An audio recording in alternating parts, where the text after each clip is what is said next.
विरारच्या नारंगी फाट्यामध्ये 4 मजली इमारतीचा भाग कोसळल्याची घटना घडली। 25 ते 30 नागरिक ढिगाऱ्याखाली अडकल्याची माहिती आहे, तर 3 जणांचा मृत्यू झाल्याचीही माहिती आहे।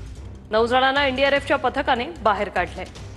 याचा आढावा घेतला आमच्या प्रतिनिधींनी, पाहूया।